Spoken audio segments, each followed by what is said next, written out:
I think at this point I just have to admit to myself that I need to stop trying to make definitive statements about this show based on the scale of very large objects. That's right, guys, you did not misread the title of this video. There is already a new Steven Universe episode for us to talk about. I'm sure that anyone who was at the Steven Universe panel at San Diego Comic-Con this year, or anyone who's following anyone tweeting from the Steven Universe panel at San Diego Comic-Con this year, knows the general outline of this episode's plot. Blue and Yellow Diamond don't seem to quite get that Steven isn't Pink Diamond, Yellow even insisting that Pink's memories must be somewhere on his gem, which, while he does have those memories, I still really don't think they're on his gem based on some stuff we got in Guide to the Crystal Gems way back when. But this is helpful because now they treat him like another diamond, and he's able to get them to help try and cure Centipedal. The three of them working together each seem to heal a different part of her. Yellow seemingly restructuring Senti's body using her destabilization ability, Blue seemingly using her powers to stabilize Senti's brain itself, and then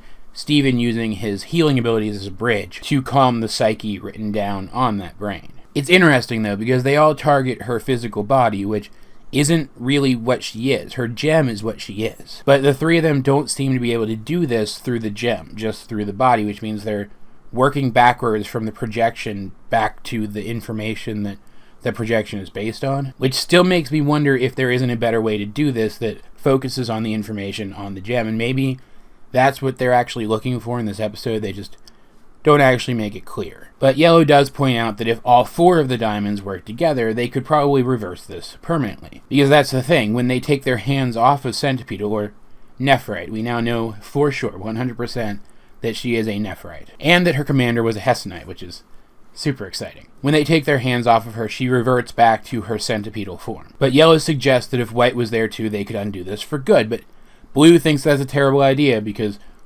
White's weird.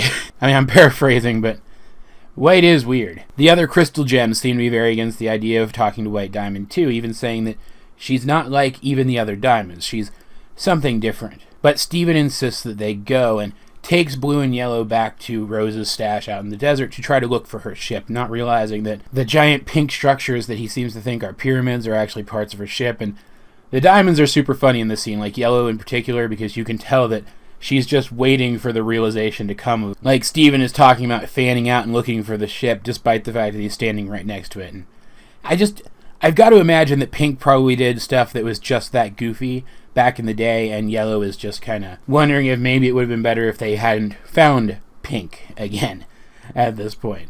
And it's pretty funny. But they do wake up Pink Diamond's ship, which turns out to be legs, which is why I said the thing at the top of this video, because the scale of the legs here is very obviously different than the scale of the legs here. But it doesn't matter, they have a ship now, and even though it doesn't have a wormhole drive, it is apparently fast enough to get them all the way back to Homeworld, though it takes significantly longer to get them back to Homeworld territory than the Ruby ship did, taking long enough that Connie has to sleep on the way there. Pretty much everybody goes. Bismuth stays behind because she doesn't want to fly with the diamonds and because she wants to look after Peridot and Lapis, and Greg and Lynes stay behind, but everybody else goes. Not that it matters yet, because as soon as they get there, they are approached by White Diamond's Pearl, White Diamond's Pearl, man, I'll talk about her in a minute, leads Steven away to White Diamond, who has been expecting Pink Diamond's return, and we get to meet White Diamond. She is very large, she's glowing as if using some sort of power constantly. Though I have heard some people say that she's glowing so brightly that you can't see details of her face or her gem, but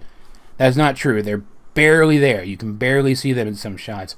It helps if you find a screen cap of her, close-up of her face, and play with the contrast in a photo editing tool. Her aesthetic seems very based on the movie Metropolis, which I probably should have guessed at, because the whole plot of the movie Metropolis is that a futuristic, seeming utopia turns out to be not that when it's discovered that there is a horribly oppressed working class. The plot of Metropolis is basically the plot of the Homeworld stuff from Steven Universe. But yeah, her aesthetic seems very based on a mix of the aesthetic from that movie and almost an ancient Greek aesthetic. Like, we get a shot of her feet, which aren't glowing as brightly as the rest of her body, and you can make out details of her clothing, or rather the heeled sandals that she's wearing. And not only is like a sandal like a really ancient Greeky kind of thing, the heels of the sandals look like an old Greek column. Couple that with how detached she seems from everything, how dismissive she seems from everything, and the fact that her pearl has cracks in her as if she's super old. And these two characters just scream ancient. You really do get the sense that thematically they're trying to show us that these two gems are older than pretty much any gem we've ever seen. I'm betting that White Diamond at this point is almost definitely the oldest living gem, at least. There may have been gems which came before her, but in terms of gems who are alive now, I think she's probably the oldest one. We also get a shot of Homeworld and see that it is starting to fall apart, but the halves seem to be at least held in place where they are, and I think that's White's doing. I think that the power that she's using that's causing her body to glow is something akin to the stasis powers we've seen in Peridot's arm and in Aquamarine's wand. This is actually something I've been speculating about for a long time, and probably should have done a video on, but I didn't. But we have seen other weapons which have come from Diamond powers, like the Destabilizer wands. So it would make sense if there was a weapon based on White's unique power too. And I think this goes a long way towards helping to confirm that. I think she is using a stasis power to prevent Homeworld from moving. Or I guess rather the halves of Homeworld from moving further apart. And like I said before, she was expecting Pink to return, so she's waiting for Steven. And everything that she says, not only does she dismiss literally everything he tries to say to her, ignoring it completely, but what she says implies that she knew the entire time that Rose and Pink Diamond were the same person. That she knew that Pink Diamond faked her own death and just saw it as Pink Diamond playing a game. That she saw a conflict which cost the lives of millions as a game. That she saw Pink Diamond's faked death as part of a game. That she went to Earth and pantomimed being angry and did the corruption attack with the other two diamonds, with the intention of wiping out thousands more gems, all because she thought it was part of a game that she was playing with Pink Diamond. Which not only shows, if all of this is true, that she is far more aware of what's going on than other diamonds, than other gems in general, but it also shows her to be significantly more callous and dismissive and even in her own way childish. If she sees things like this as just a game, then what else does she see as a game? What else does she see as just amusing and not horrifying when it's horrifying? Anyway, she sends Steven off to what appears to be Pink Diamond's room on Homeworld, just basically sends him to his room, which I thought was really funny, and it was such a huge tonal shift from the scene which came immediately before it that it almost gave me whiplash. Let's talk about the diamonds in general for just a second. Let's rant about them for a second. Blue and Yellow, more than ever after this episode, but for quite a while, I think, have come off as characters who are just so self-absorbed and so convinced at their core of their own huge importance that they wouldn't honestly know how bad things are for the people beneath them. That maybe they never thought about it. That maybe they never thought about the fact that the gems under them are actually people with their own feelings. And I know that sounds ridiculous. And I know that the things that they do to the gems beneath them are horrifying either way. But if Blue and Yellow really don't know better, then they can be taught better. But White, with as dismissive as she is, and with the implication that she finds genuinely horrifying things to be funny and amusing, the suggestion seems to be that she is aware of just how terrible the things that she does are, and just doesn't care. And I want to cite the Diamond's 3 pearls as evidence for this. White Diamond's pearl is horrifying, but not because she herself is horrifying, because of what was done to her. What was done to her is horrifying. It's implied due to the damage shown on her body and the fact that she doesn't move around at all, that she doesn't seem to have any thoughts or feelings or personality of her own, coupled with the fact that she is the first pearl ever to have the same voice actor as the gem who owns her. All of those things together suggest that White Diamond used her power to control Pearl so many times that it literally broke her.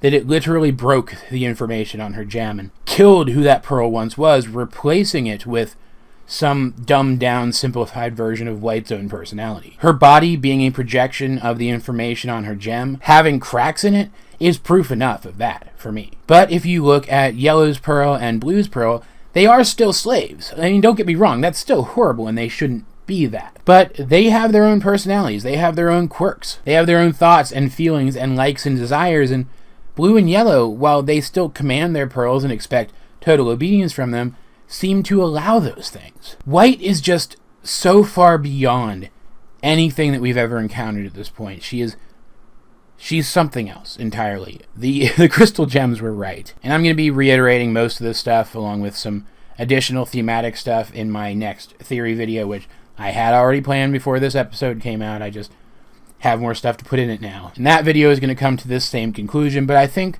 at this point we can definitively state that White Diamond is going to be the true villain of this show. I also think at this point we can infer that she is definitely in charge of the other diamonds, but maybe not like supposed to be. I think she's in charge of the other diamonds because she just doesn't give a shit what they say to her, and they just eventually defer to what she says. But the personality that we see in her here does explain why Pink didn't go to her back when she was trying to abandon the Earth colony, because White just wouldn't have cared. And if she is holding the planet together with her powers, that does explain why she hasn't become involved in events up until now. So, at the end of the day, this episode was, in most ways, pretty much exactly what I wanted from an episode like this. Like, I don't know what else to say about it. Everybody seemed perfectly in character. It did feel a little rushed coming off the coattails of the episode before it, but it wasn't quite as rushed in terms of its pacing as that episode felt, especially during the climax, and so came off as like a true denouement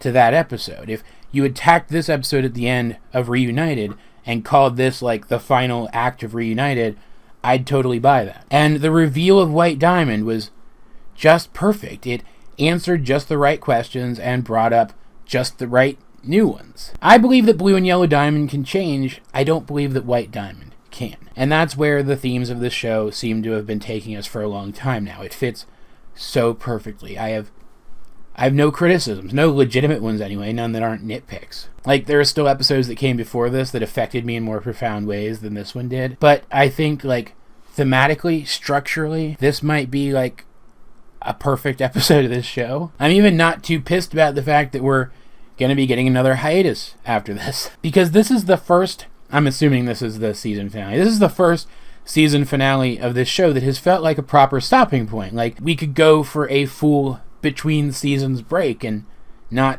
have to worry about getting antsy, because this was such a good place to stop. So many of our questions were answered, and it feels like the end of a story and the beginning of another one. And no other season finale of Steven Universe has felt like that. I don't know. I don't really know how to describe it. It feels super satisfying, you know? But as per usual, guys, I'd like to know, what did you think of this episode if you have seen it? And because there are probably several of you who haven't, this being a Comic-Con and then an app release, I will actually include a link to the episode online for those of you who don't have access to the app. But anyway, let's get a discussion in the comment section down below or over on my Discord, link in the description. But either way, this has been AJ22, and I will talk to you guys later.